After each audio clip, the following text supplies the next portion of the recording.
Mirëmëngjes, Mikaela. Mirëmëngjes, Franc. Si je moj vajz? Mirë, shumë mirë, më në fund me këtë kohën pa shi. Po, me këtë kohën super të ftohta më. Edhe unë jam plevitosur keq fare sot, vetëm unë po ankohesha për të ftohtin, por të paktën është pa shi. Për herë të parë unë po ndjej një dimër të vërtet sot njerëz, sepse temperaturat kanë shkuar me minus, unë po vi nga Korça, në fakt para ca orësh u ktheva në Tiranë dhe andej ishte shumë ftohtë. Se kështu eksperimentesh bën ky djalë. S'kam çfarë bëj edhe ikin Korçë. Shikoj si është koha. Tani mos na shikoni ne që jemi me të shkurtra sot. Se këtu në studio është ngrohtë. Goxha ngrohtë në fakt, edhe por merrini masat mirë kur të dilni nga shtëpia. Po që Sami që po bën pak dimër, është ai muhabeti që po bënim dje, edhe me Nadën sikur e kapi ajo gjë sepse e kapi viroza, e kemi të smur Nadën sot, ju urojmë shërim të shpejtë. Edhe të thash, pushoj shiu iku bereqeti, na u smur Nada. Moj, si do bëjmë ne, pa mirë Nada tani. Po do mbjetojmë gjithsesi Nada të shkuara. Të shkuara Nada, po ne do vazhdojmë transmetimin ton, do jemi edhe sot deri në orën 9:30 bashk në 104.6 Radio Travel dhe në Premium Channel me mua Francën dhe Mikaelën në Zgjohu po deshe. Kështu që mirëmëngjes. Shiko, gjithsesi kam edhe një ide unë. Ha një. Atë promon që kemi në fillim, ku fillojnë thon ata janë 3. Sikur të bëjmë edhe një alternative, ata janë 2. Po mund të jetë edhe 1 për shembull. Ata sishin fare. Ata sishin kur fare. Kur na falos gripi ata e morën të pushim. Ata janë me video call nga shtëpia. Po që s'është ide e keqe kjo Mikaela, edhe mund të bëhet. Duhet xhiruar një promo. Po, e bëjmë që. Duhet xhiruar disa promo. Ti para prim. Ti kemi për çdo situatë. Ne do vazhdojmë me rubrikat tona të së mërkurës. Kemi atë rubrikën e inteligjencës artificiale dhe sot do ndodh një super gjë, mezi po presim Mikaela, e ke ti ekskluzivitetin për sot. Do përpiqem, varet sa do ma var çati. Çati ta var gjithmonë, me çati për atë punë është bër. Po prit more se kam nga i me pagesë. Okay. E kam variantin free. Do japim temperaturat edhe si do jetë trafiku për ditën e sotme, sigurisht do jetë çik mi lehtësuar, besoj sepse është pa shi dita sot. Do kemi quizin e ditës, do kemi travel news, do kemi të ftuarin e ditës patjetër dhe një temë shumë interesante. Dhe ju ftojmë të gjithëve që të na ndiqni sepse edhe sot, pavarësisht se jam vetëm unë dhe Mikaela, do kemi gjëra shumë të bukura për të thënë, apo jo? Dhe mbi të gjitha do presim Barcoletën e Francit. Ku do shkojmë ne pa Barcoletën e Francit? Po ja, unë kam nevojë që të kem një farë audiencë, të paktën 2 vete. Nuk të mjaftoj unë? Nuk e thash atë Mikaela. Çfarë the? Për jashtë edhe ti. Futet tek ankesa e ditës. Ajo ishte një. Futet tek ankesa e ditës edhe këtë. Më lejo ta shtoj. Po pse më jam unë është kujtimi. Po, kujtimi në fakt e falenderoj publikisht sot sepse më pati rregulluar kufjet se kishte një problem, kështu që faleminderit shumë kujtim. Gjithmonë ku do ndodhur, falenderojmë edhe regjin ton të dashur që është gjithmonë e gatshme për të na ndihmuar për çfarë do lloj gjëje. Po, ndërkohë për Barcoletën nuk i llogaritë fare. Po unë si dëgjoj reagimet atyre, ti si shikon ata janë me kuriz nga ne, unë si shikoj, a qeshin, a reagojnë, a duhet ta shtoj çik ritmin. Ja. Faleminderit. Reaguan. Okej. Po kemi dhe festat e ditës sot, ë? Po mirë, ma ku ka ditë pa fest tani? A jep s'ka ditë pa fest. Se kështu siç e thash isha gati do më të filloj. Festa e ditë. Ja, por do. Mirë. Në fakt sot do kemi festa dhe me arsye, sepse kanë ngjarje goxha të rëndësishme. Nuk kemi vetëm të shpërndar, kështu në përbot me këto festat e çuditshme që presim diku andi nga Amerika të festojnë edhe ata kadaifin. Po. Sot kemi festa serioze. Sot kemi festa super serioze njerëz, kështu që qëndroni me ne sepse do vazhdojmë t'ju mbajmë me informacione shumë të rëndësishme, të bukura, me muzikë të mirë. Thuaj të vërtetën, qëndroni me ne se jemi të lezetshëm ora. Po ja, e tha Mikaela, s'ka nevojë që jemi ta tepër të lezetshëm. Jemi të lezetshëm. Kemi rastisur sot të dy me sy blu edhe po i shikojmë kështu në për kopertinë jemi. Për kopertinë, nuk e di. Për kopertinë. Mirë, e sikur e bëm hapjen më duket, a? E bëm? Po. A bëjmë dhe mbylljen? Si mendon? Jo, do presim një çik e bëjmë pak më vonë. Ti e di. Ne do të dëgjojmë një këngë dhe rikthehemi pas pak. Mirëmëngjes nga Zgjohu po deshe.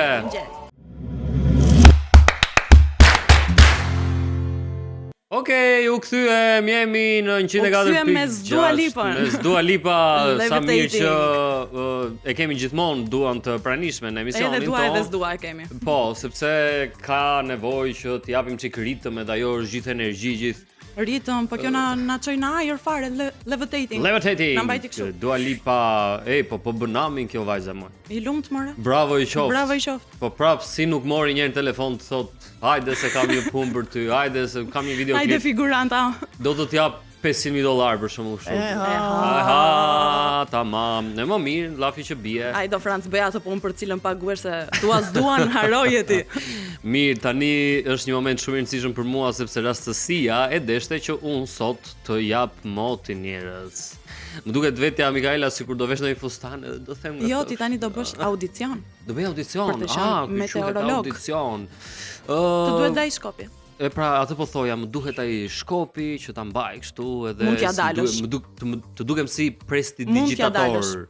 Edhe dua ka besim. Unë nuk do them këto era do fry me shpejtësi mesatare kaq metër për sekond. Unë do them në mënyrë të përgjithshme se sa do jenë temperaturat minimale dhe maksimale në qytetet kryesore të Shqipërisë. E fillojmë me Shkodrën sepse atë kam të parën, temperaturat do luhaten nga 4 deri në 12 gradë Celsius. Lezhë 6 deri në 13 gradë Celsius. Durrësi një çik më ngrohtë se sa të tjerat, Durrësin e kemi 10, minimumi dhe 14 gradë Celsius. Kuksi 2 gradë Celsius, shko se sa ftohtë që është në Kukës, Mikaela, 2 është temperatura minimale. Dhe 9 maksimalja. Korça, patjetër nuk mund ta linim pa përmendur Korçën, është -2 temperatura minimale dhe 8 gradë Celsius temperatura maksimale. Tirana 9 gradë Celsius deri në 18 gradë Celsius. Vlora jote Mikaela 8 deri në 15 gradë Celsius. Shikojmë disa nga qytetet kryesore të Ballkanit dhe të Europës tonë këtej afër. Athina sigurisht është e para. 3 deri në 12 gradë Celsius, Podgorica 3 deri në 12 gradë Celsius, Shkupi 2 deri në 6 gradë Celsius, Zagrebi 0, Zagrebi që nga kështu. Neutral, as këtë jasa ne. Neutral deri në 11 gradë Celsius dhe Sarajeva 4 deri në 13 gradë Celsius. Ky ishte moti për sot njerëz. Vishuni mirë sepse gjatë gjithë kësaj jave temperaturat do vazhdojnë të ulen. Kishte rënë pak të borë në dajt kur erdhëm ne. Si bon tani sikur e pe, domethënë. Jo më e pash, po jam. Po ku e pe më në shoqyrë na tha kolegu. Jo, shifni tha hapini syt. Zgjoni tha. Kishte rënë pak të borë, andej nga Juglindja kishte rënë më shumë. Majave. Si është ajo kujti? Majave nazu dë bora, majave. Hajde. Se po më erdhi moj motor. Se o zot. Vishuni mirë sepse mos ftoheni, virozat janë ende në përkëmb, edhe do merrni ndonjë plevit edhe nuk do t'ja dilni dot pastaj, më besoni. Po, ju andi nga Vlora merreni më lehtëshëm. Merreni më lehtëshëm. Nga që jemi të mirë shumë more. Juve ju zjen gjaku. Edhe weatheri na mban me hatër. Ju zjen gjaku andi nga Vlora. Po në mos gjaku kemi gropa këtu. Gropa e Vlonjatit. Po mirë, të paktën njerëzit i kanë lënë çadrat në shtëpi sot, nuk e kanë tërhequr me vete dhe unë fakt e pash motin se si do ishte për sot, pash që përgjithsisht do ishte mot i kthjellët dhe nuk do bindesh dhe lash çadrën. Bravo, unë e mora, po tani shiko. Thua do ketë ndonjë diferencë ky moti te trafiku? Do bëj ndryshim në këtë Tiranën tonë të rëmujshme. Do ta shikojmë. Marrim një jarin? Jam shumë kurioztar ta di se çfarë jar do kemi sot. Aha, 1, 2. Alo! Alo, mirëmëngjes. Alo, mirëmëngjes. Qa ke më jari? Ke probleme me fytin? Jo, po jam... Që ardhë që i vogël? Unë për zotin, kur jam shumë entuziast, unë e zjasa, do ma thonë që në kulmin e entuziazmit. Sot jam gdhi, fikshe zjarë e qelli blu. Si jeni gdhi ju sot? Mirë, shqyr mirë. Ke gjonat mirë. Të gjitha mirë. A jeni qetë? Jemi shumë qetë, shumë. A jeni shqetësun a i fje? Jo, mor fare për qatë shqetësojnë. Bravo i shoft. Pastaj, ne kemi marrë shembull nga ty, që kur kemi filluar të flasim me ty në telefon, na ka kap një qetësi. Atë vdesun. E disa mirë i përballojmë gjëra. Atë vdesun. Jo, mos vdes aman. Mezi të kemi. Unë për momentin ndodhem ke Rruga Burgut. Po çdo aty. Po se unë lëviz vazhdimisht se unë njo me atë shprehjen që ti nëse do të përparosh duhet me lëviz. Edhe qa, bën xhiro boshe ti? Mos me nejt në vend. Po, unë kur s'kom klient unë lëviz vet.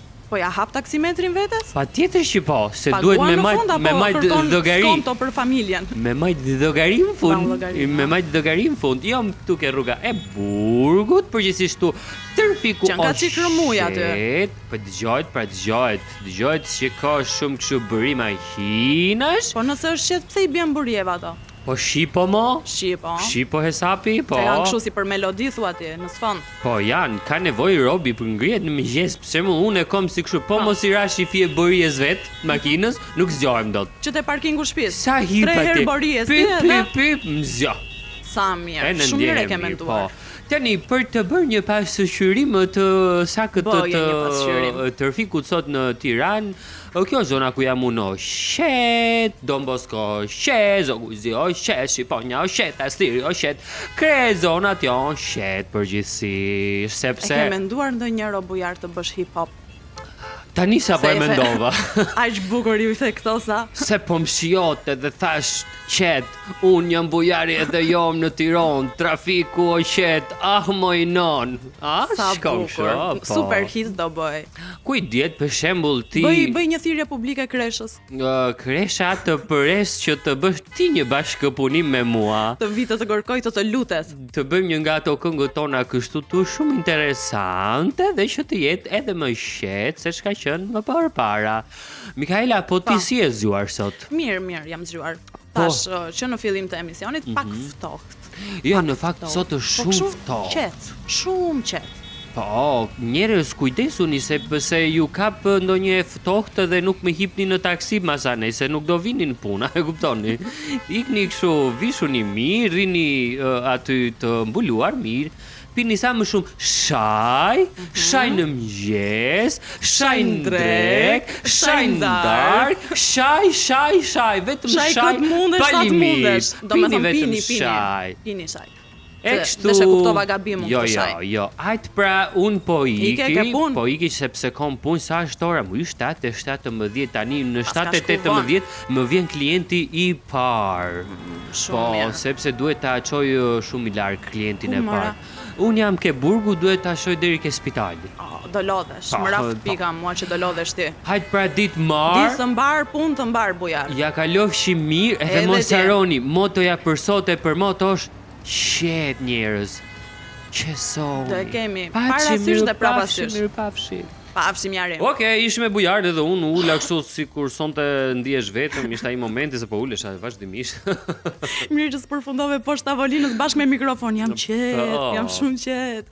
Po ta shikojmë. Po. Do përmblidhemi ta themi trafikun tamam. Përmblidhemi. Me aq sa mundemi. Me aq të dhëna sa kemi.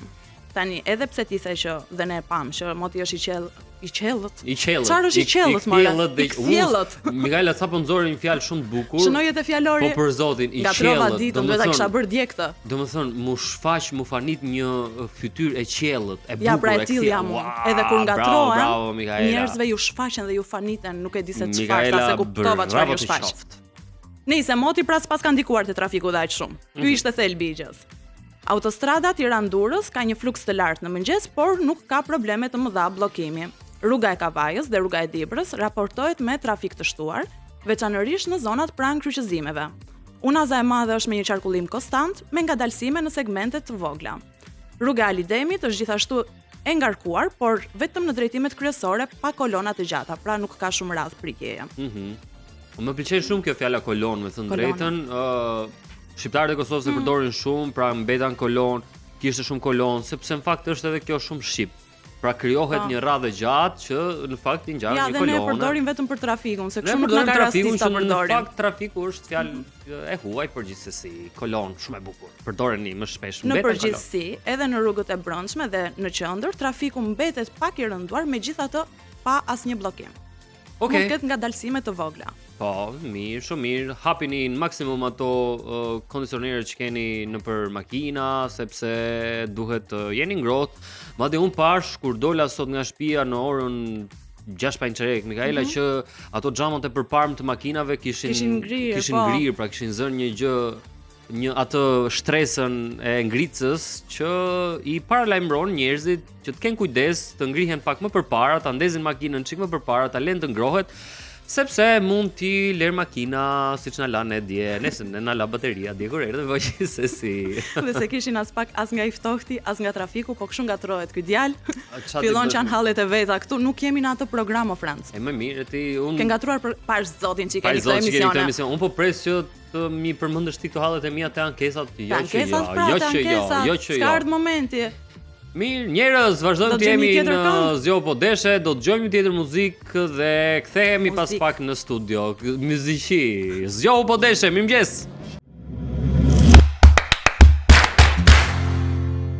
Mirëmëngjes edhe një herë nga jemi rikthyer nga Zgjohu po deshe. Nga kush?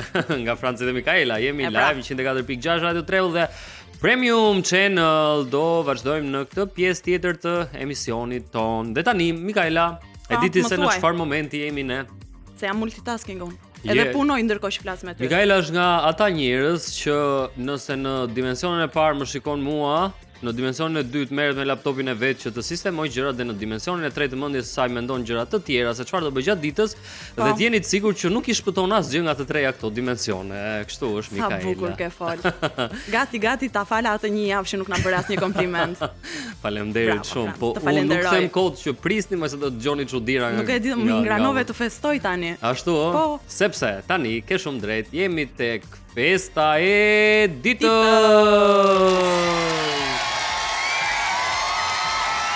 Mirë, në fakt ditën e sotme po themi që starton një nga ngjarjet më të rëndësishme fetare në vend që i takon besimtarëve musliman sepse sot nis muaji i shenjtë i Ramazanit.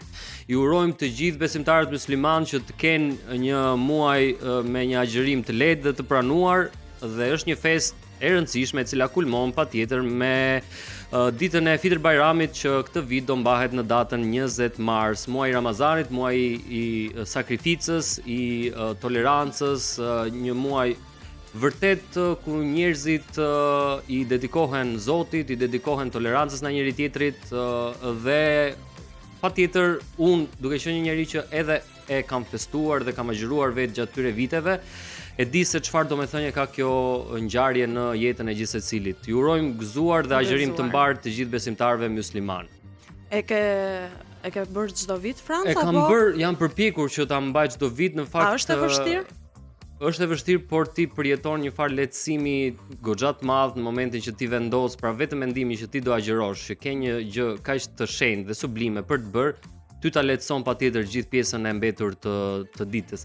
Nuk është problemi sepse njerëzit përgjithsisht mendojnë se festa e Ramazanit dhe agjërimi lidhet me faktin që ti duhet të sakrifikosh në të ushqyer, në të pirit e ujit edhe kështu me radhë, por në fakt festa e Ramazanit dhe agjërimi në vetvete ka dimensione më të thella se sa kaq. Të ngre shumë lart shpirtërisht edhe sigurisht që ti në fund të muajit je një njeri më afër Zotit patjetër siç edhe predikojnë edhe besimtarët. Do e bësh këtë vit? Shpresoj shumë. Mendimin e Zotit patjetër do shumë. Nuk e di për vitet e tjera si ka qenë situata jote për oraret, për punën flas, po këtë vit me zgjimin që kemi ne. Kjo është e vërtetë. Me shfaqjen që ke në Korçë, më duket një sfidë shumë e madhe. Po, por nuk thon kot që Zoti ta lehtëson këtë punë, sepse un kam parë edhe futbollistë që luajnë, domethënë bëjnë një lojë 90 minuta dhe në të njëjtën kohë edhe agjërojnë dhe ata e çojnë deri në fund. Kështu që është e gjitha çështje bindjeje dhe sakrifice se sa i aftje ti që t'ia dedikosh veten, shpirtin tënd Zotit në këtë rast. Agjërim të mbar atëre, agjërim të mbar dhe të pranuar po të gjithë besimtarëve. Mirë. Kemi një festë tjetër? Kemi patjetër, si mendon ti? Sot për fat keq nuk kemi nga të festat. Nuk kam të ngrënë? Jo, nuk kemi nga të festat. Jo, po çojm Ika. Mirupafshim Mikaela, të shihemi një herë tjetër. Jo, më jo. Stele ka shkollaj unë. E di, do donte. Unë nuk e dija që edhe planetet kishin ditën e tyre, prandaj sot po them që është dita e Plutonit. Shqyr nuk ka fest pa muzikë. Nuk ka fest pa muzikë dhe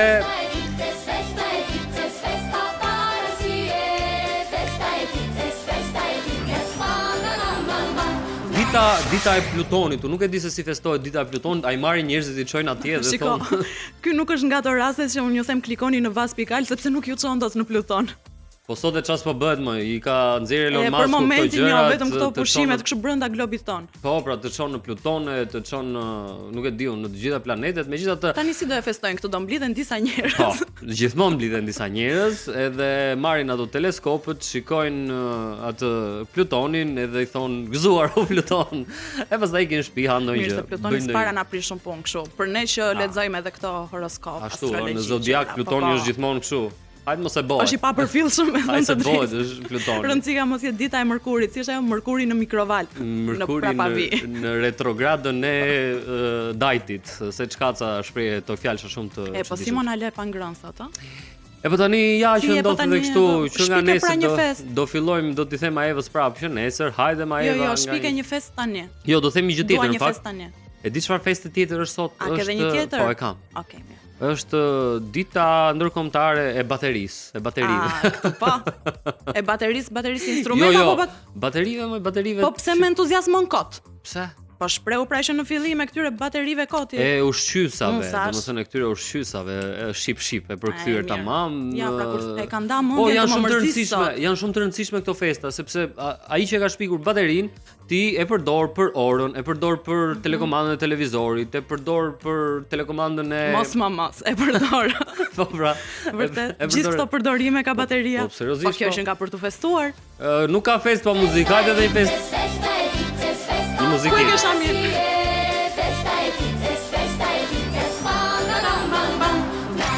Gëzuar gjithë njerëzit që festojnë për baterinë. Kudo që ndodhen në përbot njerëz. Tani ti gjithmonë thua që mblidhen ca njerëz dhe vendosin një ditë një fest. Një fest çfarë do, si festa e baterisë. Ne jemi disa njerëz këtu. Pse mos vendosin një festë dhe na? Do ta vendosin, po mua po më bën përshtypje tani ka njerëz për shembull që mezi po e presin 18 shkurtin se është dita e baterive dhe thon mezi po e presin 18. Pse dua të festoj festën ditën e baterive? Që kanë për vjetorin e baterive, e mbaj mend si sot. Kur të bleva para një viti. Kur i tregojnë për shembull fotot për shembull fëmijëve ose nipërve dhe mbesë. E shikon këtu? Ja këtu kam qenë te festa e baterive. Po çfarë shikon këtu si e kam rit me këto duar baterin, po. Dhe nxjerr një bateri makine pastaj. Ka njerëz janë edhe të fiksuar me këto koleksionet, mbledhin, i përdorin, i mbajnë atje, është e çuditshme. Njerëzit janë shumë mbledhin monedë. Po. Jo, tani këtë e ha ona i vini tamam o fare. Mikaela, a mund të kemi rënë kanal? Kemi rënë kanal. Mikaela, po mund të shpikim ne për shembull ditën e këtyre A4-ve, e këtyre. Po kërkoj njerëz mbase ekziston. Po festojmë ne të gjithë për shembull, është. Po ku ka ngel gjë pa shpikur o Franc? Kush na ka lënë gjë për të shpikur na? Nuk e di, por unë nga ky program do dal edhe më i ditur në fund sezonit. Me më shumë festa. Me më shumë festa do kem në kalendar. E di për çfarë jam kurioze këto festat që na thua ti na. A bëhen çoka për këto? Çoka, për shembull? Po për shembull kur ke ditëlindjen, vit i ri, këto gjithmonë merr ndonjë zarf, ndonjë gjë. Nga ato që përtojnë të blejnë dhurat, japin kesh. Po vallahi tash të shkosh. Për këto bëhen çoka se për ditë disa mirë mbie mua. Ti hapësh 5 vjeçën aty që feston festën e baterive, nuk e di domethënë. Tani ne po i informojmë për baterinë dhe për çdo festë tjetër. Duhet na japin ne. Të na japin ne lek. Është super fitim. Kur e mendon po? Me të këto festa që kemi ne ishim për milioner. Nga 2-3 festa. Hajde. Dhe ulim betin, nuk do e lëm 5 vjeçë, dhe me 10 vjeçë. Leku letër në fund të sezonit njerëz. Për ide të tjera biznesi vazhdoni të na ndiqni. Ngaela do të ftojmë te startupet, ju çdo të marr. Te startupet, po. Ja, të tilla ide shkon. Po. Okej, ja i tham edhe festat, po. Me që ne nuk fitokemi asgjë. Ta themi një quiz për të tjerët që mund të fitojnë realisht diçka? Hajde. Jepi. Apo ka akoma me festat? Jo, më jo. Mbaruam, po. Kalojmë te quizi i ditës.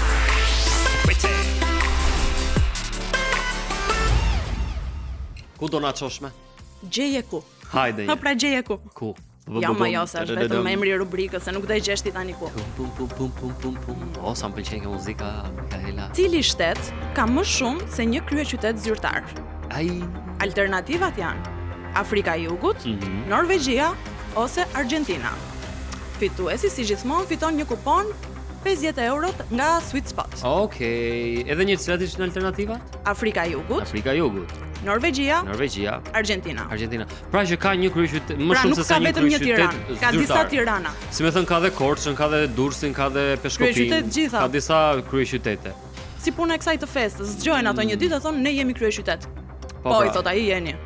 Mendohuni njerëz, mendohuni se cili që nga ky vend kemi vetëm 3 alternativa sot, nuk kemi 4, kështu që e keni më thjesht. Kështu që kemi vetëm 3, as më vonë nuk kam për ta hequr një nga alternativat. Unë në fakt e kam një mendje se kush mund të jetë, por nuk e them. Mbaj në mendje? Do ta mbaj në mendje. Mbaj në mendje. 2 në mendje, tha 3 në mendje, shto dhe kaq, hiq dhe kaq. Jo, 3 kemi. Laj thaj, mos shto asnjë tjetër. Kemi 3, na shkruani në numrin tonë të telefonit në 068 40 63 423 ose në Instagramin e Premium Channel. Po të doni edhe në Instagramin e Francit, Franc.bregu, se kemi dalë sot për të promovuar Instagramin e Francit. Më shkruani se unë ju përgjigjem. Jam edhe një çik se ka nevojë të flas me dikë. Ju lutem shkruajini. Po, se ka drejt Mikaela, se unë chatin se përdor, nuk jam pro chatit, por me unë të paktën zjem me chatin gjithë ditën. Me rob real që kanë mendje, tru, vesh, sy, kështu flasë dhe nuk e kanë fare problem, kështu që e disa gabime ke. Pse maj? Sepse ti i bën një pyetje koti chatit, dhe thot bravo. Kjo është një pyetje shumë inteligjente. S'kam nevojë më për atë bravo. Un kam nevojë që ai për shembull një njeri të më thotë jo mos më pëlqeu. Nuk më pëlqeu kjo pyetje. Pse duhet ma bëj shefin kot më? Po kur ta them unë mërzitesh mëra.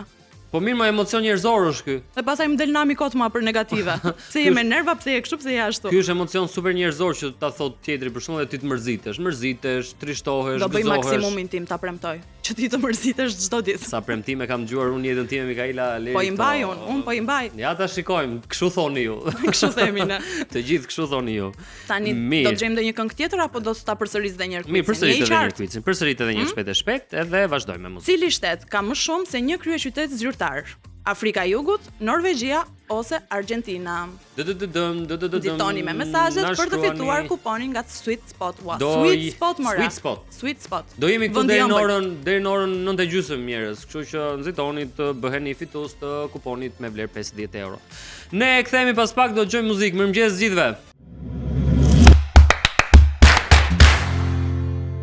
Mirëmëngjes. Mikaela po të them edhe një herë mirëmëngjes, se të kam të përball. Kam edhe Radio Travel në 104.6. Ne vazhdojmë të jemi në shoqërinë e Zgjohu, po deshe me mua Francin dhe Mikaelën. Jemi edhe në Premium Channel. Ku ka ardhur tani momenti Mikaela? Ku jemi? Për lajme pe jashtë të shtetit. Lajme pe bote, Travel News. Ne kemi sigletën, me zipoj sa do. Doja që ta kishim atë sigletën, megjithatë futo edhe njëra të festa e ditës vetëm për kënaqësinë time, se kam shumë qejf. Meqense festësh edhe këto udhëtimet kur e kupton që po bëhesh i bezdisur për stafin. Festa parsie.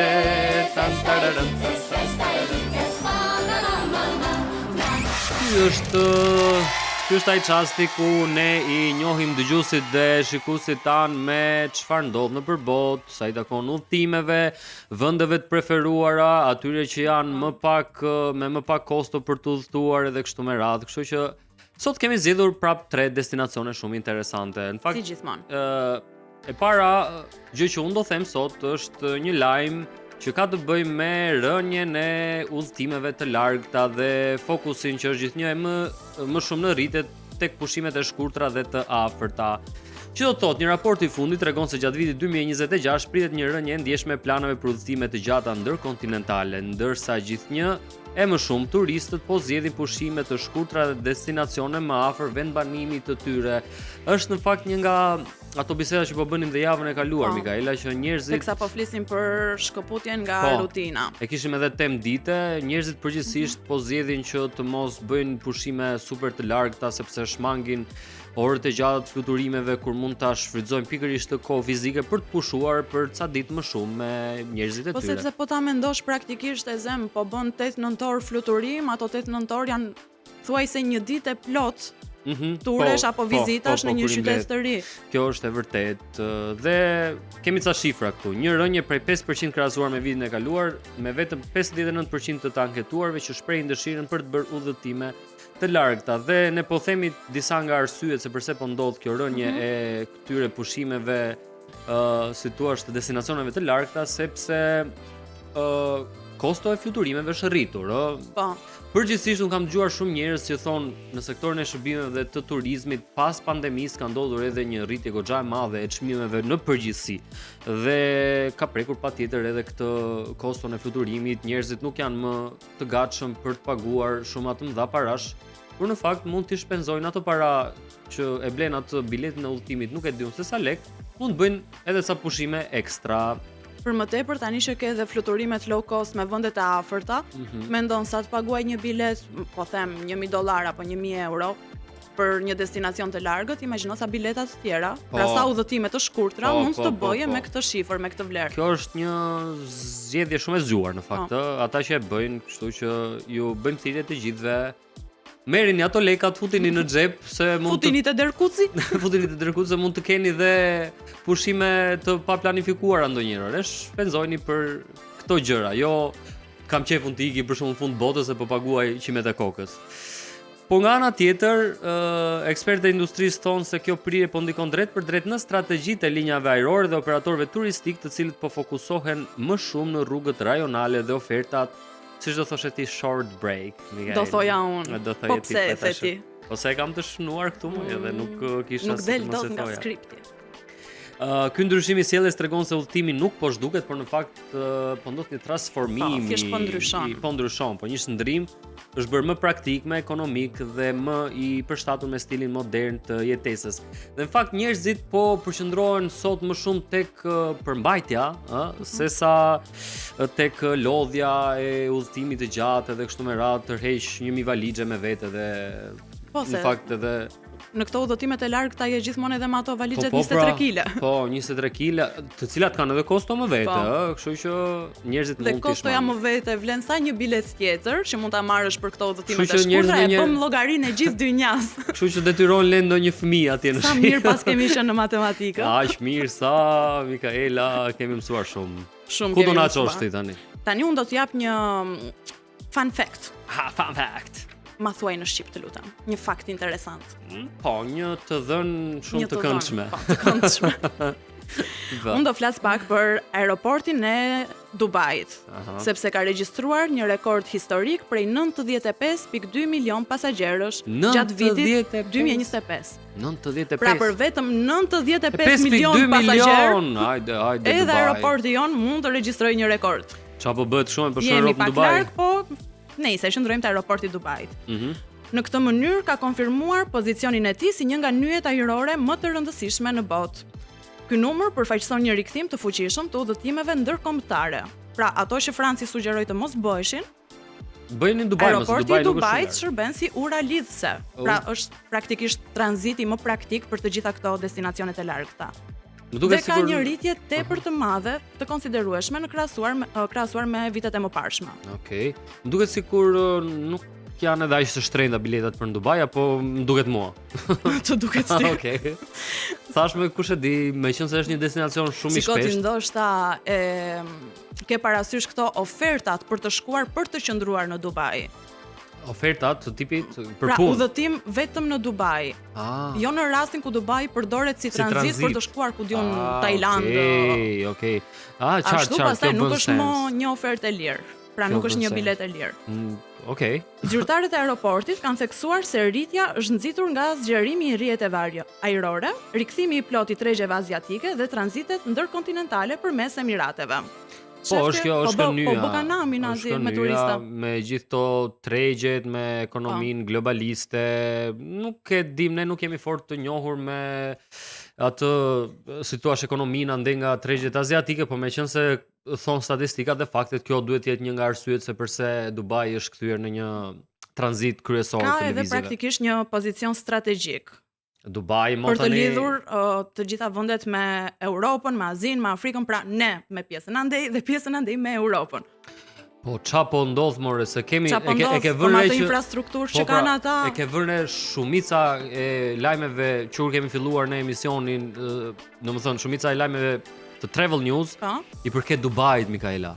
Po në mos Dubai, Abu Dhabi, Dubai, gjitha këto zona te kur do vi ajo ditë që ne të shkojmë. Po nuk e di sa herë duhet të ta them. Vas pikal pra. Vas pikal. Futu kliko, ai ke laptopin para mor zotri. E kam, motor e kam. A më shitesh si njëri praktik. Shite. A shitesh si njëri që bën ekonomi llogari. Futu pra bëj kërkesat aty dhe zgjidh paketën që të përshtatet. Okej. Nuk e di. Ku po shkon kjo botë e ku po shkon ky djalë.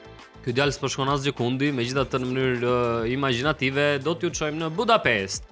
Ne dia apo par dia folëm për panelin e turizmit këtu në në Tiranë. Nuk kujtohet. Ti kaq të vështirë. Ora çfarë s'po ndodh tani se kemi aq shumë informacione në trup. Megjithatë, Budapesti është kthyer në epicentrin e industrisë së turizmit në Europën Qendrore, duke mirëpritur edicionin më të madh të Travel Exhibition 2026. Një panajër që bashkon destinacione nga gjithë bota, kompani ajrore, operator turistik dhe inovator të teknologjisë, udhëtimeve kanë zgjedhur Budapestin. Pardje. Më erdhi sinjali. Okej.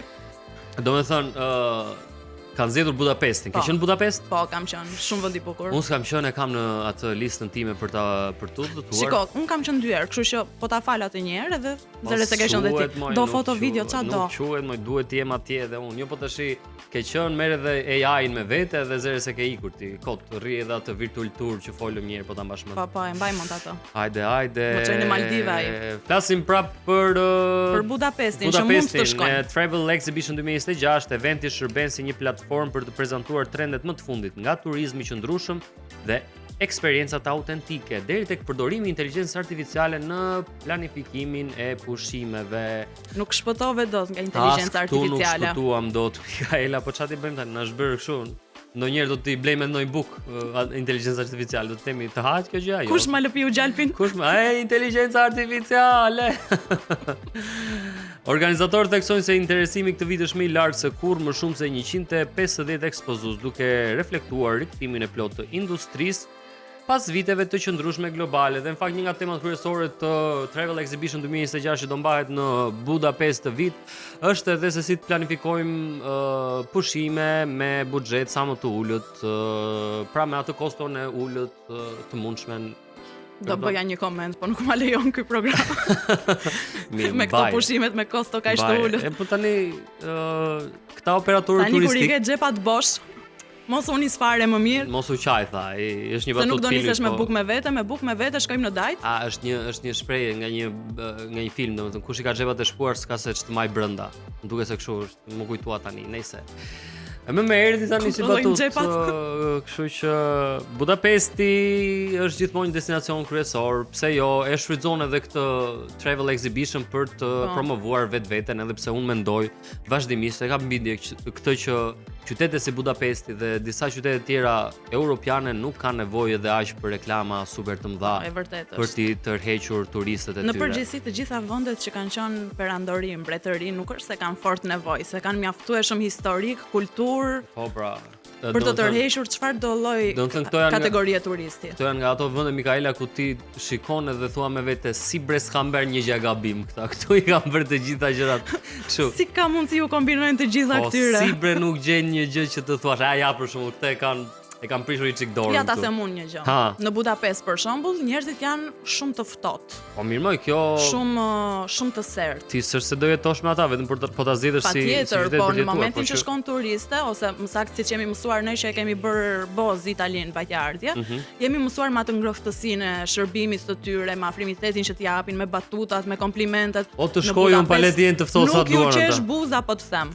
Nuk ju qesh buza fare. Po si ka mundësi apo nëse janë përgjithsisht si popull ata kështu gjithë ato zonat andej. Është edhe mit për Gjermaninë, është edhe mit për disa zona tjera, por nuk është gjithmonë kështu. Ka njerëz që janë vërtet mikpritës, të ngrohtë. Mbasi qarkullojnë vetë. Mund të shas me bukë me vete, mo Franc. Janë si legjenda urbane këto. Kështu që me këtë fakt për njerëzit e ftohtë të Budapestit ne mbyllim edhe rubrikën e, se do thoya mbyllim emisionin, se si më duk kështu prithash se shehir. Vashti, dashketi. Mbyllim edhe Travel News për ditën e sotme do kalojmë në I dham disa detaje interesante, ju si gjithmonë e dini sugjerimin ton për Vas.al, që mund të mbaroni punë lehtësisht për prenotimin e pushimeve tuaja dhe tani le të dëgjojmë një këngë. Mirëmëngjes të gjithëve.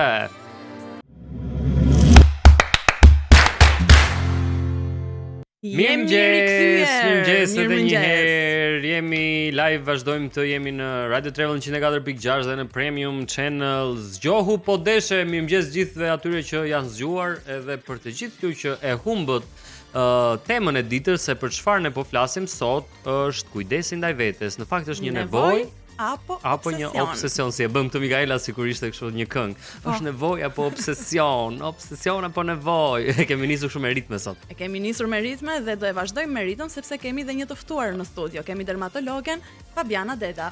Fabiana, mirëmëngjes dhe mirë se erdhe. Faleminderit që u bashkove në studion tonë Zgjohu po deshe. Do flasim për temën e ditës. Në fakt, pyetje drejt për drejt, siç e kemi dhe temën sot. Kujdesi ndaj vetes, në fakt është një nevojë, një domosdoshmëri apo është një fiksim? Apo po kthehet në obsesion? Apo po kthehet? Se që është nevojë, e dim po. Ai kemi kaluar këto limitet. Po mirë. Është nevojë për të gjithë ne, sepse kujdesi për veten fillon që në mëngjes kur zgjohemi me rutinën tonë, që lajm fytyrën, lajm dhëmbët, vishemi, përgatitemi për në punë, bëjmë atë make-upin e lehtë, ndërkohë që po kthehet për obsesion për ato që kalojnë limitin. Për ato të cilët nuk e kanë më një nevojë, por kërkojnë që t'i ngjasojnë dikujt tjetër.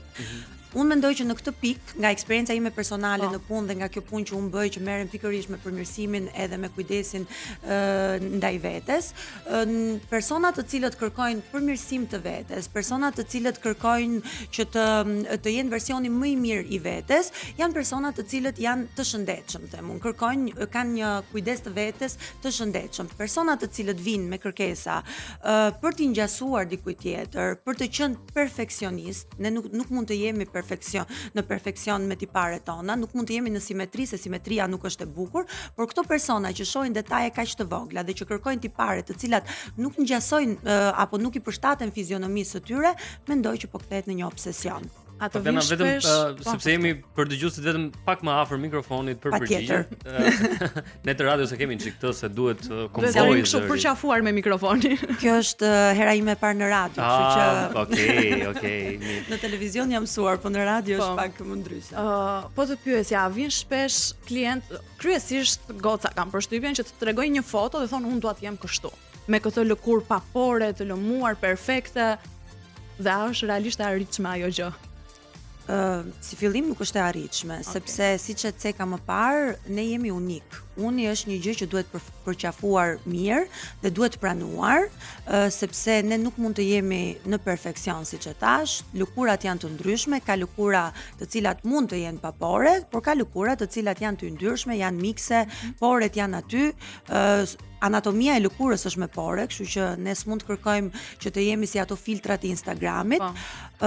Ka persona të cilët vinë me një kërkesë të tillë, pra që dua të kem lëkurën e kësaj që shoh në foto, apo dua të kem një lëkurë papore. Është detyra jonë si mjek që ti shpjegojmë pacientët, që ti sqarojmë dhe ti ulim dhe ti bëjmë të kuptojnë që këto gjëra janë të paarritshme dhe shpesh herë nëse kërkojmë perfeksionin, me trajtime të cilët pacientët vinë të ndikuar nga trendet i kërkojnë, kemi riskun për të bërë komplikacione apo për të transformuar apo për të bërë dëme më shumë se sa për të arritur atë perfeksionin apo atë lëkurën glass skin që është trendi më i ri.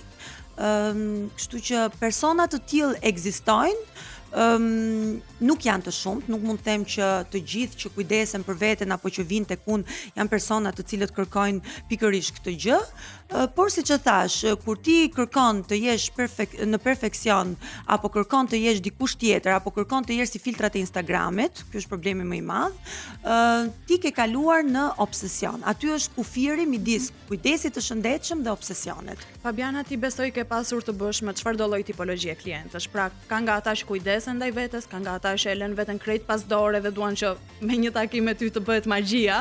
Mboj çik kështu, nxjerr foton, mboj çik kështu. Por ka dhe nga ata që e mbi trajtojnë. Cilat janë shenjat që tregojnë që ka përdorur më shumë se ç'duhet produkte apo trajtime? Po rasti më i fundit është një rast i djeshëm në fakt, unë do ta nis me këtë rastin se ishte një paciente imja që për një trajtim të caktuar që më kishte kërkuar, unë e kisha refuzuar. Kishin kaluar disa muaj dhe vjen dje me një komplikacion nga trajtimi që kishte bërë diku tjetër, me qëllimin që ta arrinte pikërisht atë perfeksionimin dhe ishte fjala pikërisht për pjesën poshtë syve, ku ne jemi të lodhur, ku ne nuk flem mjaftueshëm gjumë, ku ne ushqehemi keq, mund të bëjmë trajtimet të gjitha trajtimet që ekzistojnë, por nuk arrim dot që të kemi perfeksionin e lëkurës.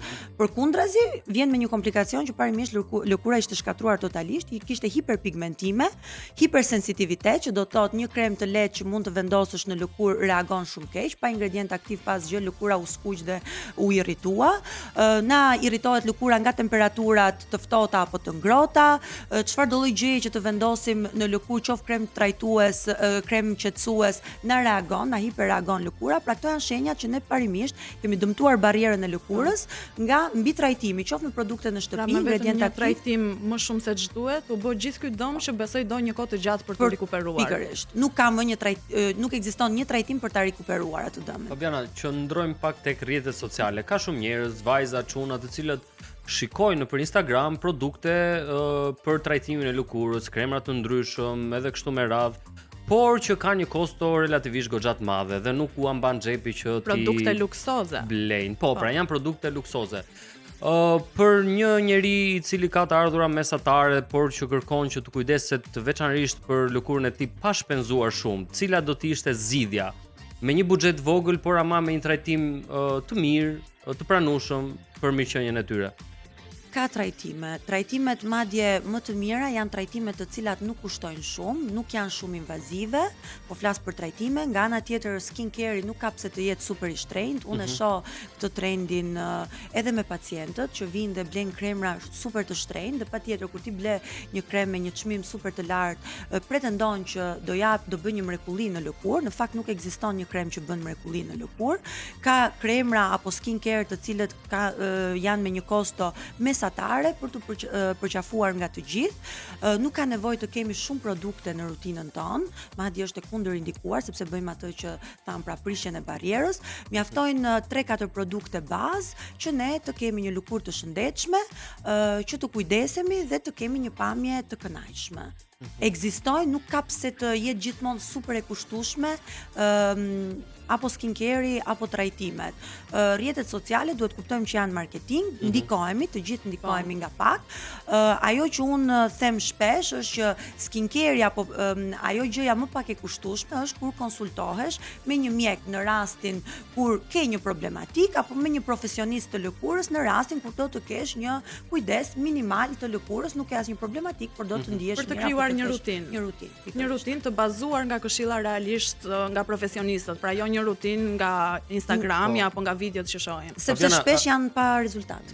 A kemi ne përgjithsisht, a kemi kthyer ne në një kulturë vizitën te dermatologu? Si më thënë, jo vetëm sepse kemi një problem, pra un kam një problem me lëkurën ose kështu me radhë, por thjesht një kontroll rutinë, sepse un dua të shikoj se në çfarë gjendje kam lëkurën time. A është kthyer kjo në një kulturë apo jemi akoma larg kësaj? Jo, ende. Fatkeqësisht jo. Pra pacientët që vinë tek mjeku, dermatologu, janë pacientë që kanë një problematik. Në rastin tim, duke qenë se merrem dhe me kujdesin e lëkurës, kur vinë për një trajtim që e kanë menduar më parë atëherë, okay, meqenëse se janë bën një konsult në lidhje me llojin e lëkurës, por janë shumë të pakët. Nuk ekziston kultura që ne kur marrim një produkt apo kur kemi vendosur të marrim, sidomos janë ingredientët aktiv, acidet, alfa hidroksiacidet, beta hidroksiacidet, retinoli, retinoidet, të cilët pacientët bëjnë një gabim të madh duke i marrë me kokën e tyre apo nga rrjetet sociale. Këto kërkojnë gjithmonë një konsult me mjekun, kërkojnë një profesionist që të përcaktojnë nëse mund t'i përdorësh apo jo. Por nuk ekziston, nuk është akoma në kulturën tonë që dikush të vi dhe të konsultohet për një konsult, po. Për të ditur në çfarë gjendje ka lëkurën. Fabiana, duke u kthyer pak te produktet. Për te njerëzve që ndoshta kanë përshtypjen thjesht blejnë emrin e produktit, blejnë brandin pa ditur realisht se çfarë specifikash apo çfarë mund të të ndikojë në fytyrë. Mendoj se disa nga produktet më të shtrenjta janë ato anti-age, në mos gaboj, anti-rudh. Po na bën kjo ta harrojmë se si ta shijojmë procesin natyral të plakjes, duke kërkuar këtë perfeksionin të rreshjen e fytyrës. Së pari njerë kremrat nuk bëjnë tërheqje, nuk zhdukin rrudha. Kremi anti-age, dua të them që është thjesht një terminologji për të shitur produktet. Çfarë ka ky kremi anti-age brenda? Kjo është pyetja. Pra ka një acid, ka një retinol, ka një kolagjen i cili nuk përthithet nga lëkura. Duhet ta them këtë se duhet jemi të sinqert. Po, patjetër. Kemi harruar ta shijojmë procesin e plakjes për ata që kërkojnë rinin e përhershme. Rinia e përhershme nuk ekziston. Ekziston plakja bukur. Ne mund të plakemi bukur. Pra, që rrudha të duket bukur, që qoftë edhe ajo rënja e lëkurës dhe jo të kemi një lëkurë super të tërhequr, se nuk mund ta kemi, nuk arrihet. Edhe të gjithë këto personazhet e famshëm të Hollywoodit, po ti shohësh në foto reale, pavarësisht të gjithë kirurgjisë që kanë bërë, kanë detaje të cilët tregojnë moshën. Pra ne duhet të plakemi bukur, duhet të kujdesemi që të plakemi bukur dhe jo të kërkojmë rininë e përhershme se nuk ekziston, se edhe organizmi plaket dhe metabolizmi bie. Kështu që duhet të përqafojmë këtë jetën cilësore dhe plakjen mirë. Ne na pëlqejnë pak këto pyetje psikologjike, prandaj Mikaela pyeti për këtë gjën, edhe unë do vazhdoj të bëj një pyetje të tillë, është në fakt kujdesi ndaj vetes një formë e dashurisë që ti ke ndaj vetes apo në fakt edhe një mënyrë shmangjeje për problemet e tua të vërteta, sepse njerëzit përgjithsisht përpiqen që t'ju shmangen atyre problemeve reale që kanë, dhe ai mendon se duke vendosur një krem për tu pranuar. Edhe kjo, nga masa. Po, pra duke vendosur një krem ose duke bërë disa trajtime për fytyrën e vet që mund patjetër të rrezëllijë dhe kështu me radhë, në fakt ai po fsheh problemet që kanë në të vërtetë, apo syt nuk i njeh asnjëherë do thuash. S'ke çfarë bën.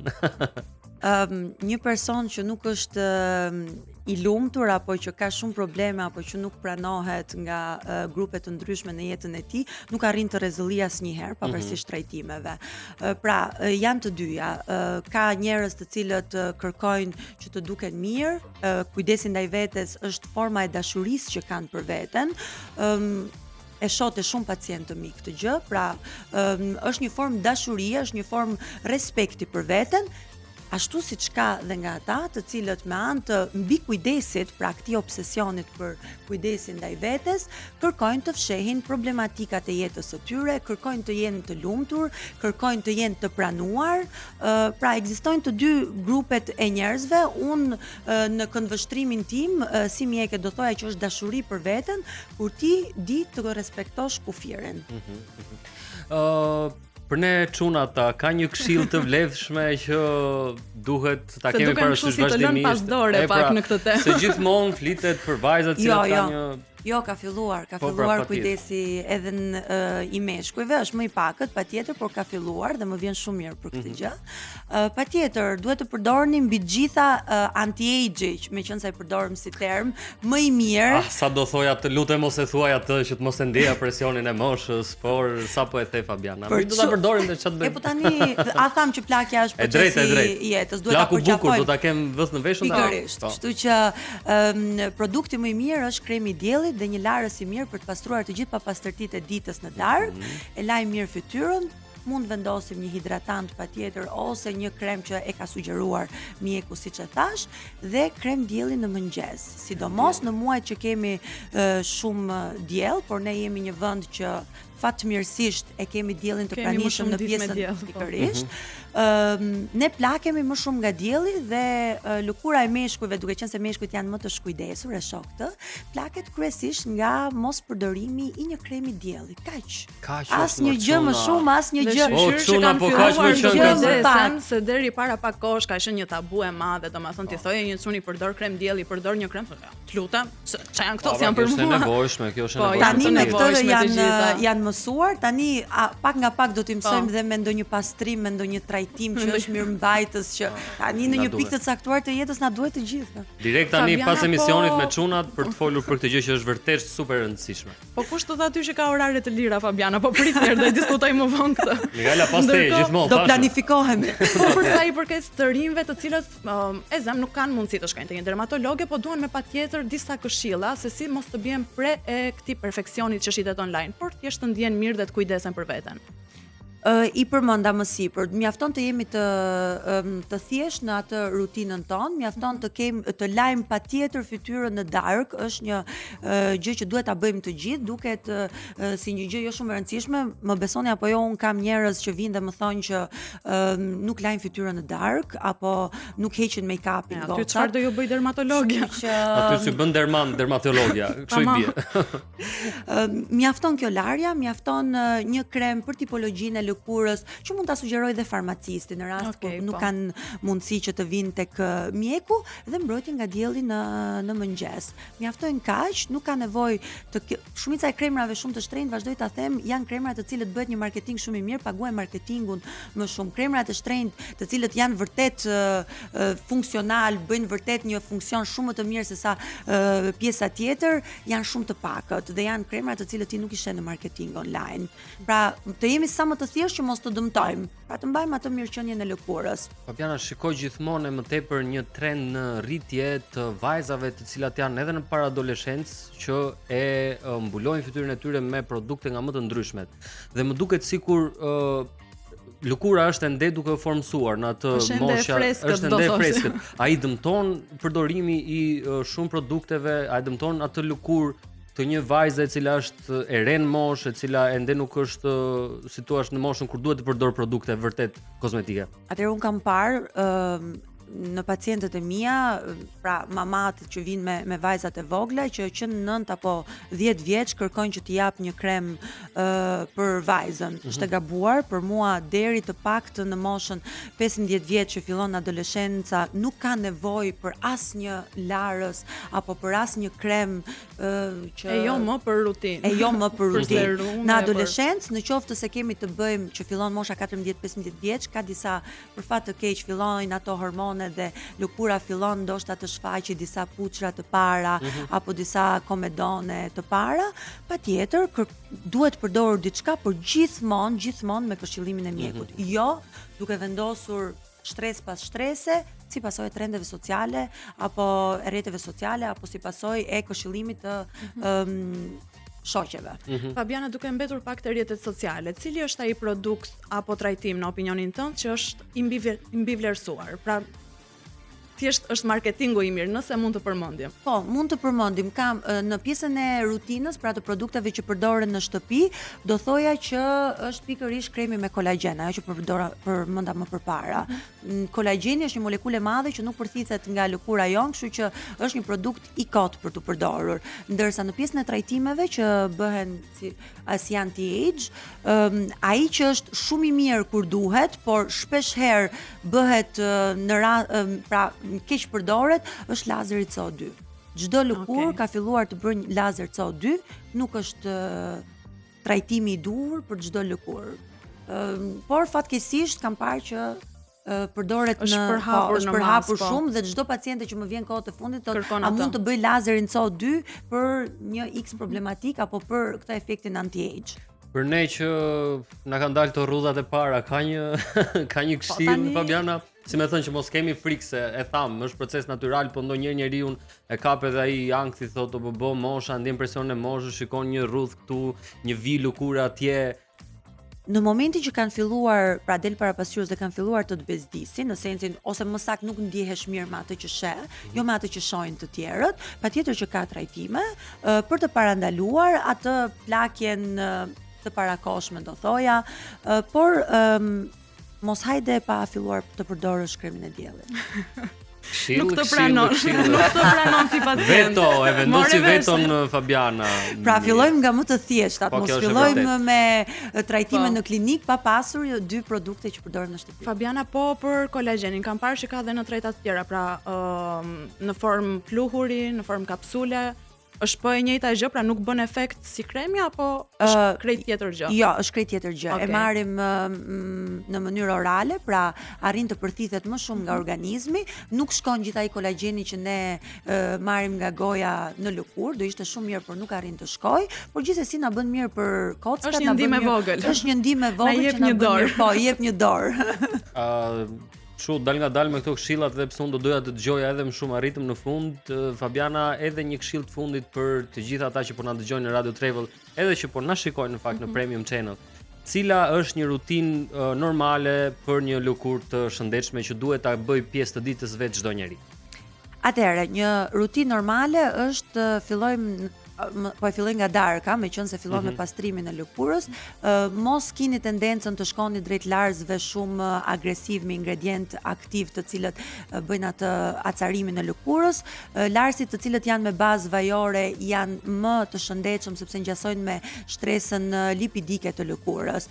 Pastaj mund të vendosim një ingredient aktiv në varësi të tipologjisë së lëkurës, që mund të jetë një vitamin C, mund të jetë një alfa apo hidroksiacid dhe një krem hidratues në darkë. Në mëngjes lajm përsëri fytyrën me këtë larsin delikat, vendosim kremin e diellit, s'ka nevojë të vendosim shumë shtresa, apo mund vendosim vitaminën C në mëngjes, përsëri është e shëndetshme, dhe pastaj kremin e diellit. S'ka nevojë për shumë shtresa se kremi i diellit në vetvete ka një bazë hidratuese, nëse kemi një lëkurë normale, me kremin e diellit jemi okay. Nëse kemi një lëkurë shumë të thatë, patjetër që duhet shkojmë dhe me një hidratues para kremit të diellit. Pra në varësi të tipologjisë së lëkurës, po kaq thjesht 2 hapa, 3 hapa në darkë dhe në mëngjes. Faleminderit shumë Fabiana Deda që ishte sot me ne, na dhe gjëra vërtet shumë të. Të premtoj që Francin do e marr për dorë dhe do e sjell tek ti. O do shkoj vetëm po pa përdorur kremin e diellit se pranon Fabiana, edhe pse unë e përdor, kështu që Okej, kështu që jam një hap përpara të tjerëve. Jemi një panel i mirë me kujdes ndaj vetes, me dashuri për veten. Nuk më duket sikur e përdor, por okej, po ta besoj për efekt televiziv. E përdor tani, e tham atë muhabet. Faleminderit shumë Fabiana, të mirpresim në studio sërish, ditë mbar sot. Faleminderit dhe ju. Edhe rishihemi sërish. Ne sot dëgjojmë një këngë. Ne do të dëgjojmë një këngë dhe rikthehemi pas pak në Zgjohu po deshe.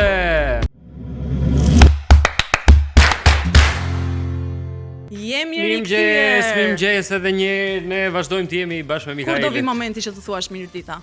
Nuk e di, ja edhe pak, po është mëngjes akoma. Di si më duket ndonjëherë për shembull, ne jemi në transmetim deri në orën 9:30 edhe kur vjen ai fundi, edhe them vazhdojmë themi. Unë jam gati për të ngrënë drekën kur vjen ai fundi. Vazhdojmë themi mirëmëngjes, unë them ore, akoma mëngjes është, po ja që ka njerëz që zgjohen tani dhe ne pikërisht atyre ju themi mirëmëngjes nga Radio Travel 104.6 dhe Premium Channel. Ku jemi me ata që janë zgjuar tani, janë zgjuar në një moment shumë interesant. Pse me? Se do shikojnë dhe do dëgjojnë se si është të dalësh në një date me chatin. Jemi te rubrika AI. Okej, e kemi sikletën, se kemi sikletën, po jo. Do çaj ndonjë ditë të djalë për sikletën.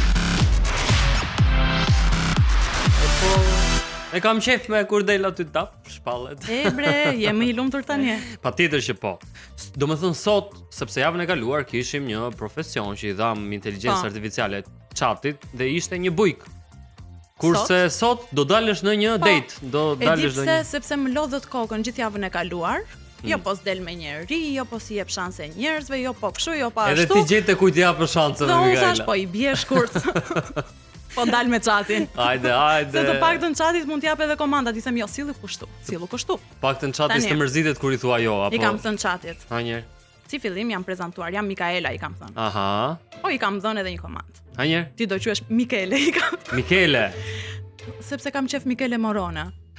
E kupton tani? E kupton se s'dal me njeriu. Mikaela del në një date me Mikelen, po Mikele nuk është me. Ne do dalim në një date bashkë, kam thënë.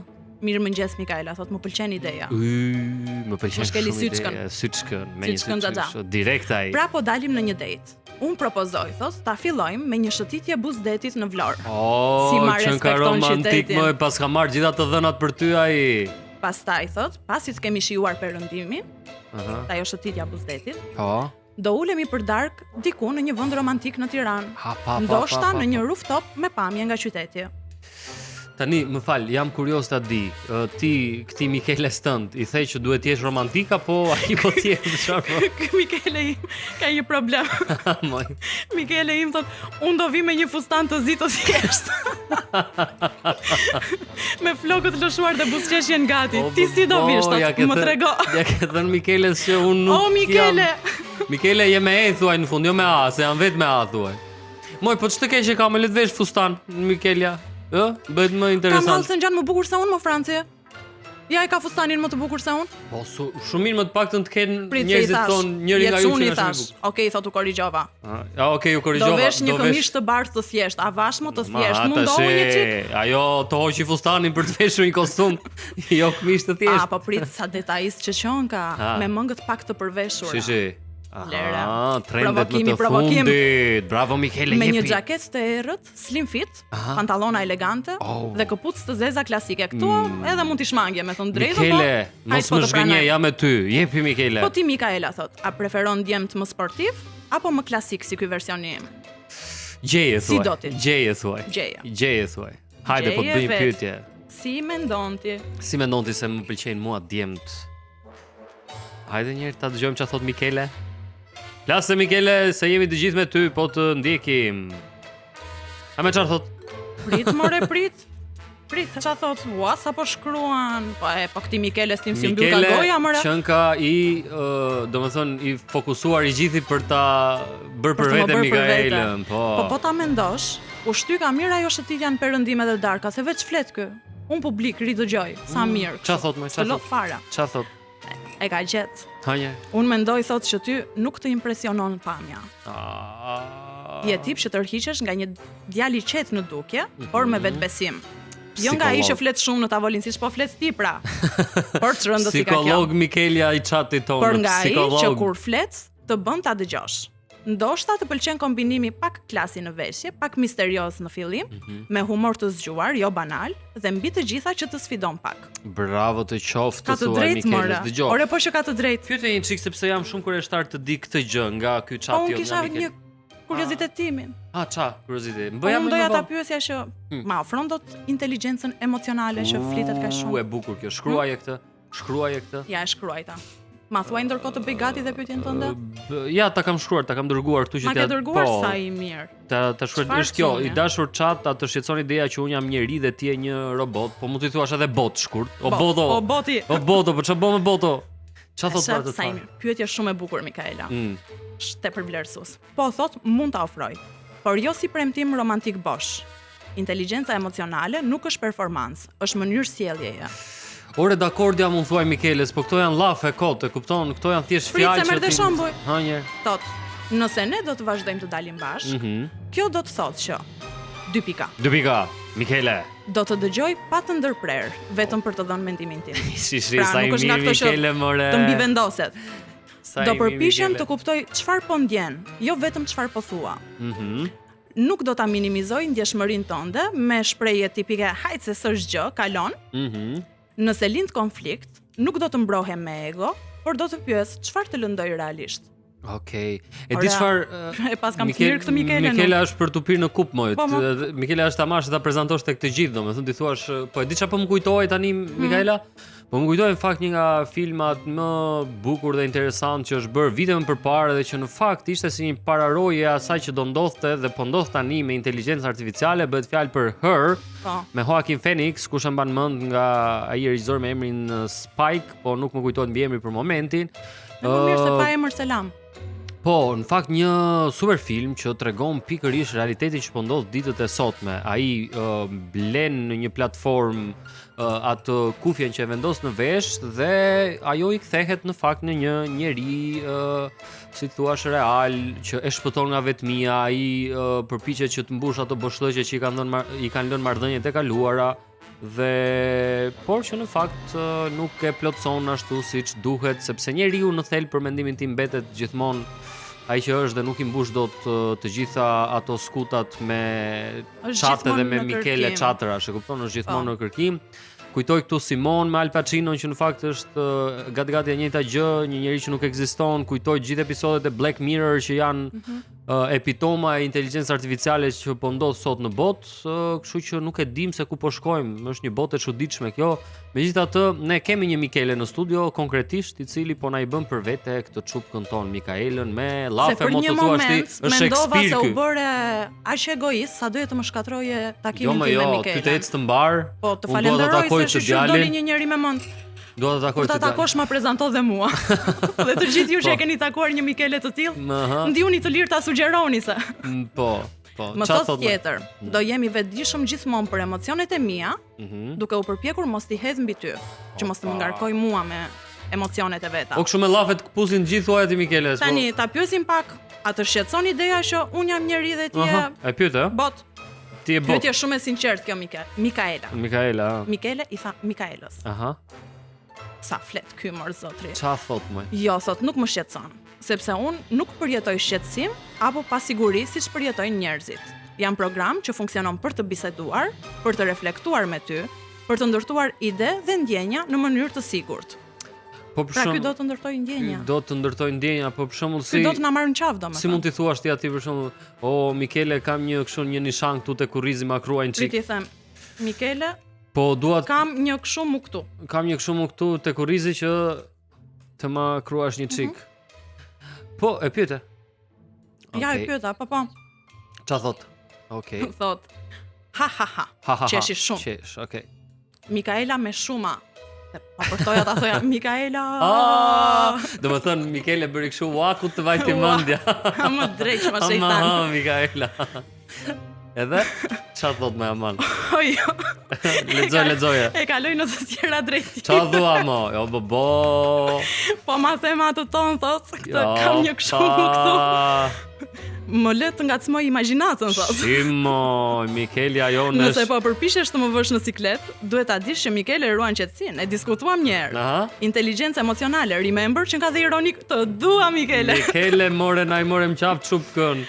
Do të pyesja me buzëqeshje, po mirë është emocion, kuriozitet apo thjesht po teston reagimin tim tani me këtë kam një kështu mu këtu. Hajde, Mikele, që ky është ai momenti kur ju flisni në privatësi, Tani ma thuaj thot, po provokon apo po kërkon reagim? Ore, dua ta dëgjoj çika të këngën që është krijuar me inteligjencë artificiale. Kemi dhe i shkon këtu momentit. Mos e këndon Mikele? Mbase mund ta ketë bërë edhe Mikele. Ja ta dëgjojmë mirë. Dëgjojeni dhe ju të gjithë. Ku ka arritur bota more? Ikën kompozitorët. E shquar. Kjo është kolona zanore e Mikaeles dhe Mikeles. Janë të dy kështu të kapur, e luan pot për dore. Edhe do thot Mikele, ja kam dedikuar Mikaeles këtë. Dhe më pus në ball. Pus në ball. Ndërkohë që shpërthejnë fishek zjarret, ai propozon. Si mund të propozoj për martesë Mikele? Ti pyete një herë, të lutem. Për martesë? Po. Nëse do më propozoj, thuaj për martesë. Shit.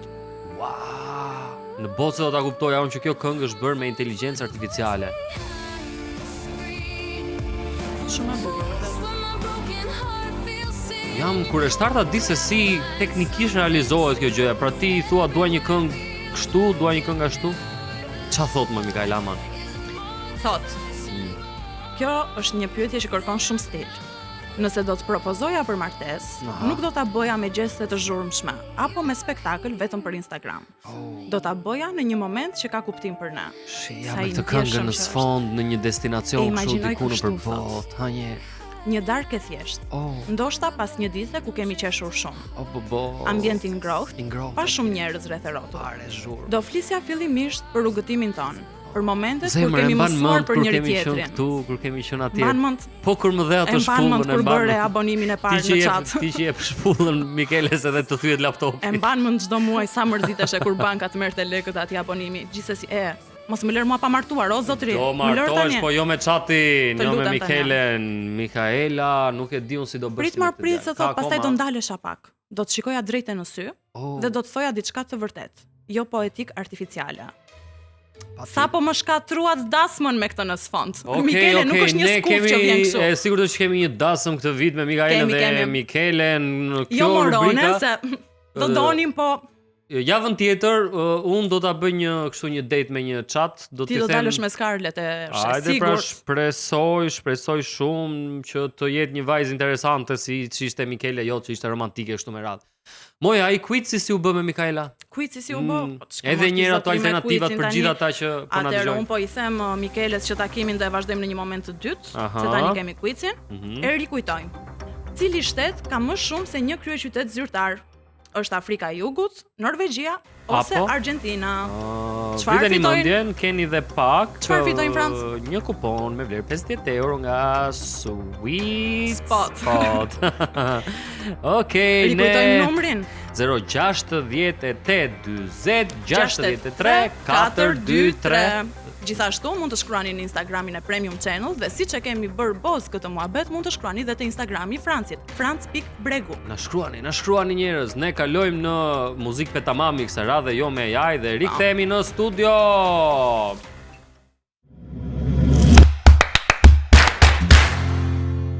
Nënte 7 minuta, përshëndetje nga Zgjo Podeshe, thash përshëndetje, nuk thash mirëmëngjes. Bravo, Franc, jam shumë krenare për ty. Do them përshëndetje, do them tungjatjeta, Jemi në 104.6 në Radio Travel dhe në Premium Channel dhe tani do dëgjojmë ca halle. Ca halle, po, pasi që ava hallin chatit.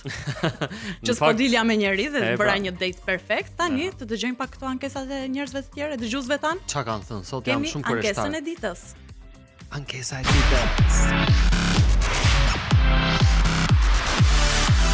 Kalle më çat hall, kalle. E kallim pak më vonë, ja ta dëgjojmë një herë.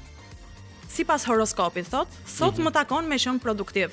Mos keni ndonjë horoskop tjetër ju se e kam me përtest madhe ta dëgjoj këtë timin. Si çfarë thon njerëzit? Po kështu kur e kem. E pra, kështu është kur e kem mendje te horoskopi. Ore vërtet ka nga ata njerëz për shembull që ngrihen në mëngjes gjon horoskopin e thotë sot do keni, s'do keni ndonjë ditë kush e di se çfarë. Sot ta kthen kraun ai fle. Sa mirë do ishte, imagjino tani me i thën. Po tamam. Tani. E diskutuam një herë këtë. Kur vendosni mua më ngel hatri nëse nuk është e plot. Hajde një herë ta dëgjoj. Kemi rënë kanal. Kemi rënë kanal o bos. Ta kallim mirë hallin për këtë të horoskopit. Hallin. Tani zotëris ose zonjushës që ka dërguar këtë ankesën që thot për punën e horoskopit, ne i themi që me ato që të ndodhen vlla motër. Tani imagjino pak si do ishte nëse ne me atë zgjimin ton të hershëm. Gjëja e parë që bënim ishte të lexonim horoskopin. Po. Të kishim ndonjë përshkrim kështu jo fort të mirë të ditës. Thoshte nuk do jetë një ditë e mirë, do jetë ditë e ngarkuar me stres, do keni probleme me komunikimin. Po. Se ishim nga ana tjetër. Njoftonim te regjia, njoftonim gjithë që unë sot nuk jam për emision unë sot. Nuk jam se kështu ma ka thënë pra horoskopi, nuk do kem një ditë të mbar. Hajde. Është bërë me këtë horoskopin, domethënë të lexosh të njëjtën shenjë në të njëjtën ditë, po ta lexosh nëpër sajte të ndryshme të horoskopit dhe sidomos pastaj po të lexosh dhe këto përkthimet tona. Asnjëherë nuk dalin dy njësoj. Po, më ndodh vetëm mua, Mikaela, apo ju ndodh shumë njerëzve? I ndodh vetëm Francit. Më ndodh vetëm mua që unë lexoj nga këto portale që ti po thua. Po, unë lexoj. Nga këto portale që ti po thua, secila ka rubrikën e horoskopit, shenjat e zodiakut dhe kështu me radhë, më ndodh vetëm mua që unë lexoj atë që më intereson, për shembull, atë që është e mbar dita ku ti ke lek pa fund. Po shiko, ti ato nuk është. Ku të gjitha gjërat të shkojnë mbar. Ti nuk je në dieni se çfarë do thotë ajo që të zgjedhësh të lexosh atë. Ti thjesht atë beson. E pra këtë po them, lexon 5. Edhe thua, po, ke të drejtë, do besoj këtë që më thot ti do jesh super sot, do gjesh një Mikele siç të tha ty, super njeri që do të ecë në dashuri edhe kështu me radhë. Janë ca gjëra që na kanë ngelur që nga familja, sepse ne jemi rritur me horoskop. Pyetje. Në ato pak raste, se nuk besoj se ti e lexon shpesh horoskopin. Në ato pak raste që e lexon. Përveç shenjës tënde. Po. Lexon dhe ndonjë shenjë tjetër që je interesuar? Jo, nëse po, cilën shenjë? Përgjigjja është po, cilën shenjë? Edhe time nuk është se e dëgjoj me shumë vëmendje, sepse thjesht e dëgjoj çfarë do thot sot, e ke parasysh. Po për familjarët, nuk e dëgjon ti. Po familjarët e dëgjojnë për vete, unë ndikoj dot. Po ti nuk bësh kurioz. Me thënë drejtën. Si do jetë sot mami? A do jetë me humor, s'do jetë me humor? A duhet riurt, as duhet riurt? Me thënë drejtën, kur e dëgjon mami e dëgjoj edhe unë, por nuk është se bën ndonjë diferencë dita e mamit nëse e dëgjoj apo se dëgjoj në horoskopin e saj. Çfarë problemi ke ti në vetvete me horoskopin? Thjesht kam zgjedhur që ndër vite të mos i besoj kaq shumë Mikaela, sepse më duket si një gjë. Okej, patjetër që mua më pëlqejnë këto astrologjit, ndikimin që kanë yjet, pozicioni i planeteve dhe kështu me radhë, i besoj sepse është çështje energjie dhe gjithësie. Po, patjetër kanë ndikimet e tyre në përditshmërinë e njeriu, por këto më duken çik komerciale, janë bërë këto horoskopi sepse për një shenjë gjithë njerëzit i futesh në një thezë, domethënë. Po. Ju të gjithë. Ka në fakt gjëra që qëndrojnë, ka sigurisht edhe abuzime si me çdo gjë tjetër fundja. Ti je nga ata njerëz që e dëgjon për ditë horoskopin apo jo? Jo, nuk e dëgjoj për ditë, përtoj. Për tonë vetë ti që ngesi. Ama lexoj horoskopin mujor. Mujori po. Po, ato po. Mujori po. E di pse, se pasi përfundoj leximin, nga që është shumë i gjatë. Nuk po e them tani ku e lexoj. Po nga që është shumë i gjatë derisa të arrin në fund, unë kam haruar çka thonë në fillim ajo. Dhe po pati ndonjë përshkrim kështu, do kesh probleme, do kesh lek, do kesh këto, do kesh atë, e kam haruar, unë jam prapë qet. Ka njerëz që lexojnë vetëm për atë rubrikën e lekëve, domethënë ta shikoj se si do jemë me lekët, kaq. Po këto i ke të ndara pram. Okej. Shtëpia 1, 2, 3, ku diun, janë shumë shtëpi. Unë mezi po mbajmë këtë shtëpi që kemi tonë. Thaj, ai ta kallim edhe një herë. So futëm në të thella shumë. Ne futëm në për Hallin. Kallem mbi të gjitha Hallin. E kallëm Hallin. Kemi Hallin. Kemi dhe një tjetër, kemi. Që kemi vlla, se na thot o vlla. O vlla. Wo, dëgjoj këtu ore. Jo, po nuk qen ka vlla nga Vlora ky. Nga është. Ka shkruar zbohet më kjo punë. Pranjatës nuk flasin kështu. Qa thot më? Çdo ditë thot na e bëjnë jetën rëmuj me rrugë e shërbime asgjë. Na marrin lekët, po për qytetin s'pyet njeri.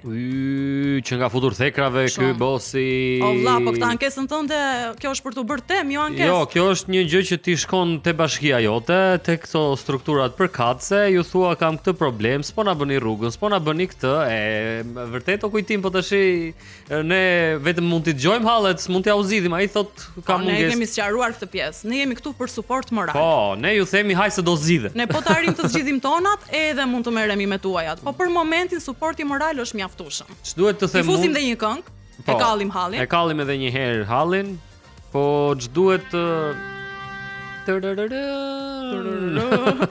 po nuk ishte. Pra, po. Jo. Zotëria në fjalë po ankohej për rrugët edhe për kështu me radhë, për qytetin e vet. I ka rënë shkurtër, ankohet për çdo gjë. Ju mi bet që edhët një kutoni dhe ju për këtë vend se me ka lënë pa plira, pa gjek, tu tha, kthe këtë ti kam. Do iki dha srjet tu tha. Po miro iku dha mbar. Do ikë edhe ai, kështu që për këto hallet kaq të akute do thoja unë, Mikaela, është kjo fjalë domethënë të ngutur, të ngutshme shumë, drejtoni aty ku duhet, jo tek ne, sepse besoj se zëri juaj do dëgjohet, se ka njerëz pafund që pyesin kështu kur do rregullohet rruga, po e kemi pa dritë këtë lagjen ton, po ky stoli këtu u thye dhe kështu me radhë. Tani janë probleme sociale që njerëzit i hasin vazhdimisht edhe që ne shpresojmë që do zgjidhen të gjitha. Kështu ishin këto ankesat e sotme. E dham suportin ton, i qam hallet që kishim. Halleve ne tani sikur të qeshim i çik. Do qeshim i çik me Barsaleta e ditës. Ku e kemi sikleta?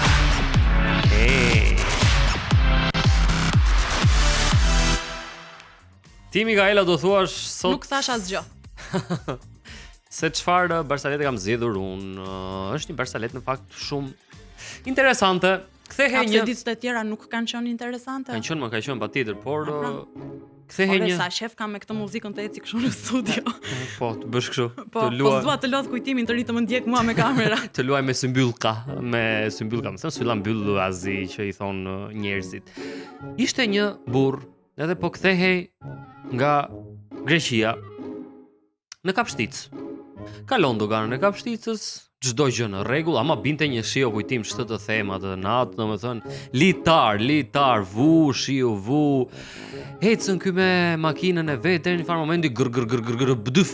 Ja jep makina, prishet në një moment makina, ngelet në mes të rrugës, ishte mesi natës, nuk kishte asnjë njerëz që të kalonte të kërkonte ndihmë, ore hajde se kështu po më ndodh. Shibinte, vetëtinte, bubullinte, qante shiu, qanin të gjitha ato zonat andej. E me mirë çik poetike tani.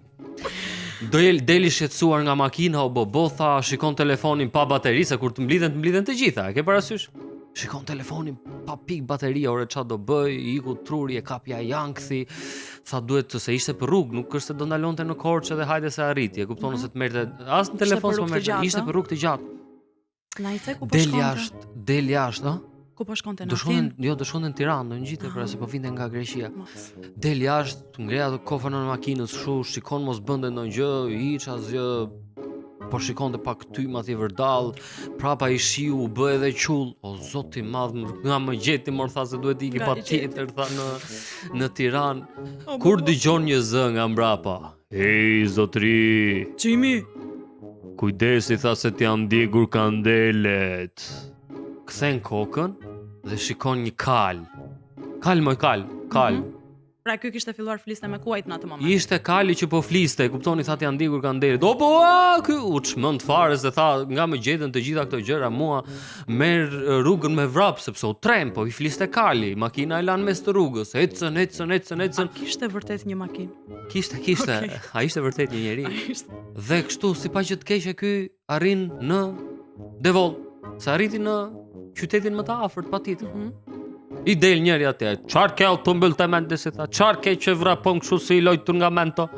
Dëgjoj, tha, zotëri, tha, kështu e kam punën, i tha, mua mu prish makina, po vija nga Greqia, po binte shiu atje dhe nuk dia çfarë të bëja, s'kisha as telefon. Po me keqja nuk është kjo, tha, çfarë është me keqja? Me keqja është ta që më doli një kal, tha, edhe po fillonte të fliste, i tha, më tha që të janë ndikur kandelet. Çfarë thua? Të tha kali kështu, po kali, tha. Mos ishte gjaj një kal i zi, tha. Po i zi, tha ishte. Mos ishte gjaj një kal i zi me një pullë të bardhë këtu në mes të ballit? Po, ai ishte, tha, një fiks kështu siç po e përshkruan ti.